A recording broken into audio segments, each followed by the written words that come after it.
इनेलो supremo Abhay Singh Chautala ने वीरवार शाम को पलवल पहुंचकर कार्यकर्ताओं को संबोधित करते हुए 25 सितंबर को रोहतक में देवीलाल जयंती पर आयोजित होने वाली प्रदेश स्तरीय रैली के लिए निमंत्रण दिया और इस दौरान अभय चौटाला ने कांग्रेस खासकर भूपेंद्र सिंह हुड्डा, भाजपा और जेजेपी पर जमकर निशाना साधा। उन्होंने कहा कि अब 25 सितंबर को रोहतक में होने वाली रैली भाजपा को सत्ता से बाहर करने का रास्ता तय करेगी और इस अवसर पर उनके साथ राष्ट्रीय कार्यकारिणी सदस्य रतन सिंह सरोद, पलवल जिला अध्यक्ष महेंद्र चौहान, युवा शहरी एवं ग्रामीण अध्यक्ष राहुल शर्मा, हथीन से पूर्व प्रत्याशी तैयब हुसैन भीमसेका, शिक्षाविद रणजीत गहलोत, जिला मीडिया प्रभारी सुनील रजोलका इत्यादि के अलावा अन्य पार्टी कार्यकर्ता और पदाधिकारी मौजूद रहे। अभय सिंह चौटाला ने अपने संबोधन में कांग्रेस, बीजेपी और जेजेपी पर हमला बोलते हुए कहा कि 2019 के चुनाव में प्रदेश की जनता ने भाजपा को सत्ता से बाहर करने का मन बना लिया है और केवल 40 सीट पर रोककर सत्ता से बेदखल करने का काम किया, लेकिन कुछ यानी कि जेजेपी वालों ने देवीलाल की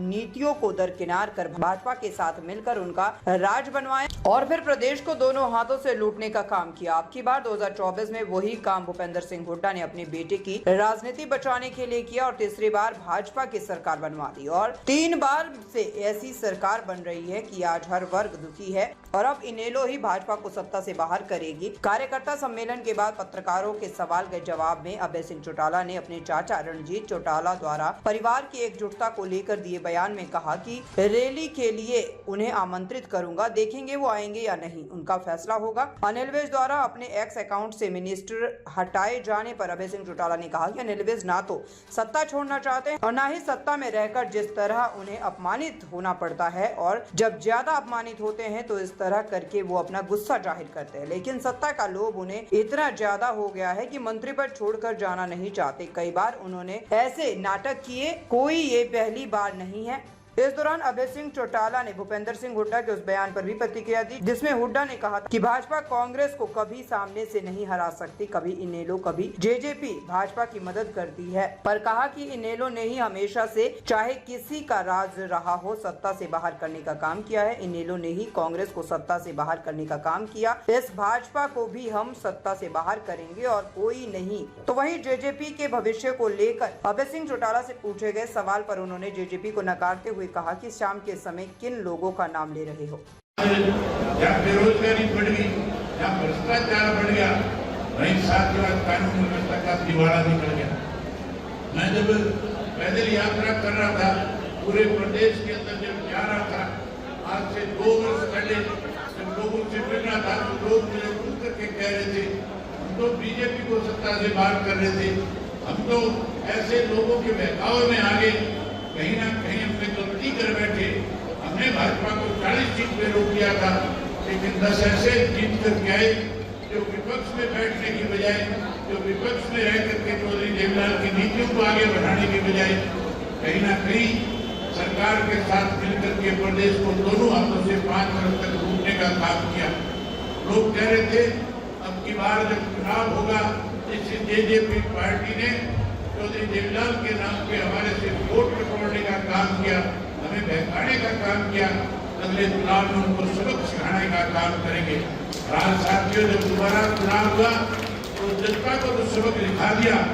लेकिन भाजपा का तीसरी बार फिर दाव लग गया। ये दाव किसी और ने नहीं लगाया, ये दाव भूपेंद्र सिंह हुड्डा ने अपने बेटे की राजनीति को आगे बढ़ाने के लिए भाजपा को सत्ता सौंपने का काम किया। ये सारी बातें मैं आपको 25 तारीख को खुल करके बताऊंगा कि कैसे कांग्रेस वालों ने भाजपा की मदद करी, कैसे तीसरी बार सरकार बनवाई। मैं तो आज केवल आपसे एक ही बात करना है साथियों, ये जो अपनी बात का चौधरी देवीलाल का जन्मदिन है, ये केवल सम्मान दिवस नहीं, ये हरियाणा बचाने के लिए भी हमें इकट्ठा होकर के ये संदेश देना है कि आने वाले समय में इंडियन नेशनल लोकदल पार्टी एक ऐसी पार्टी है जो लोगों के लिए लड़ती है और जहाँ लोगों के लिए लड़ने का काम करती है। वहीं आने वाले समय में हम इकट्ठे होकर के कांग्रेस को सत्ता से दूर करेंगे और अपनी सरकार बना करके भाजपा को सत्ता से बाहर करके एक इलाके के अंदर जाकर के तरह का संदेश दो। मेरा आपसे प्रार्थना निवेदन है कि आज जो आप इतनी बड़ी संख्या में आए हो, आप कल सुबह से अपने अपने गांव में एक घर में जाकर संदेश देना और 25 तारीख के लिए सबको अपने साथ लेकर के आना। मैं उम्मीद करूंगा कि आप ज्यादा संख्या में आओगे ज्यादा संख्या में। और आपने भी दोनों हाथ उठा करके आश्वासन दिया कि हम 25 तारीख को इससे भी ज्यादा बड़ी संख्या में रोहतक में पहुंच करके न केवल चौधरी देवलाल के प्रति अपने श्रद्धा सुमन अर्पित करने का काम करेंगे, बल्कि पूरे देश में एक नया संदेश देकर के आएंगे कि आने वाला समय, आने वाला कल जो है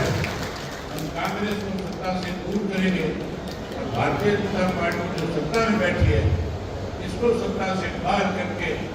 चौधरी देवलाल जी की नीतियों की सरकार हरियाणा प्रदेश में 2029 में बनाने का काम करेंगे।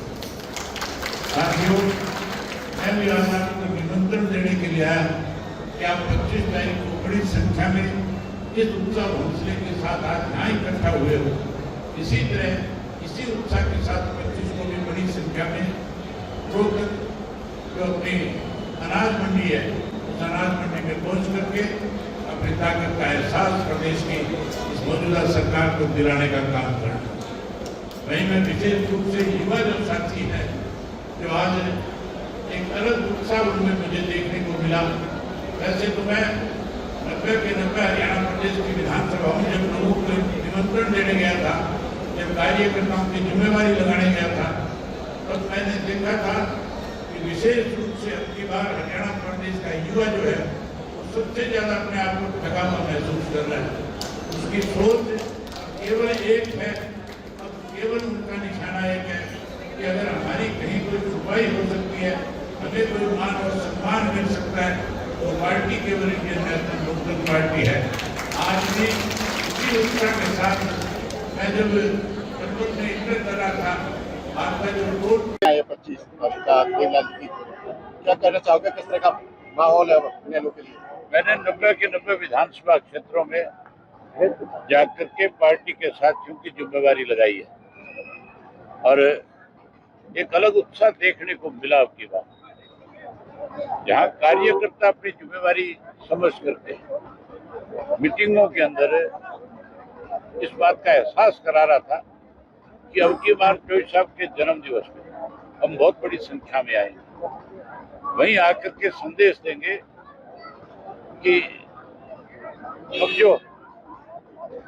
भाजपा जो है जो तीसरी बार जैसे सत्ता में आई उसको सत्ता से पार करेंगे और कांग्रेस की असलियत लोगों के सामने आ गई। अब तो बच्चे बच्चे को इस बात का पता है ये तीसरी बार की सरकार कैसे बनी, किसने बनवाई। तो अब की बार लोग संदेश देंगे कि अगली सरकार भी हम इंडियन नेशनल लोकदल पार्टी की बनाएंगे। अभय सिंह जी, रंजीत चौटाला है आपके पास, वो कह रहे हैं कि परिवार एक हो तो मैं पहले सबसे पहले आने के लिए तैयार हूं। मैं रणजीत सिंह जी को निमंत्रण दूंगा, अब देखता हूँ आते या नहीं आते, फैसला उनका होगा। अनिल विज ने अपने मिनिस्टर हटा दिया, एक्स अकाउंट से मिनिस्टर हटा दिया, मिनिस्टर लिखा हुआ था, अनिल विज ने वो हटा दिया। सब विज साहब ना तो सत्ता छोड़ना चाहते और सत्ता में रहते हुए जिस तरह से आज उनको अपमानित होना पड़ता है, इसलिए वो जब ज्यादा अपमानित होते हैं कहीं ना कहीं अपना गुस्सा जाहिर करते हैं, लेकिन सत्ता का लोभ उनको इतना ज्यादा हो गया कि वो मंत्री पद छोड़ करके जाना नहीं चाहते। अनेक दफा ऐसे नाटक किए हैं अनिल विज साहब ने, कोई ये पहली बार नहीं हुआ, अनेक बार ऐसी चीजें करी उन्होंने। चरण साहब, कल भूपेंद्र सिंह हुड्डा का बयान आया था, वो कह रहे थे कि भाजपा कभी भी कांग्रेस को सामने से नहीं आ सकती, इनेलो और जो जेजेपी है वो प्रॉक्सी करती है, वो उनकी मदद करती है। इंडियन नेशनल लोकदल पार्टी ने ही हमेशा चाहे किसी का बार राज रहा हो सत्ता से पार करने का काम किया। इस कांग्रेस को हमने सत्ता से पार किया, किसी और ने नहीं। इस भाजपा को हम ही करेंगे और कोई। जेजेपी का भविष्य देखते हो आगे आने वाले समय? इनका नाम ले रहे हो, शाम का समय यार, अच्छी बात थैंक यू सर। अब हरियाणा प्रदेश में हर समाज में हर वर्ग में जहां भी आदमी इकट्ठे होते हैं वह एक ही बात कहते हैं, हरियाणा प्रदेश में अगर बचाना है तो 36 बिरादरी को साथ लेके चलने की क्षमता अगर कोई रखता है तो उसका नाम चौधरी अभय सिंह चौटाला है। मैं ज्यादा भाषणबाजी नहीं देता, आप उज्ज्वल भविष्य हो और आप हमारे उज्ज्वल भविष्य हो। आपने हमारे लिए जो कुर्बानी इस परिवार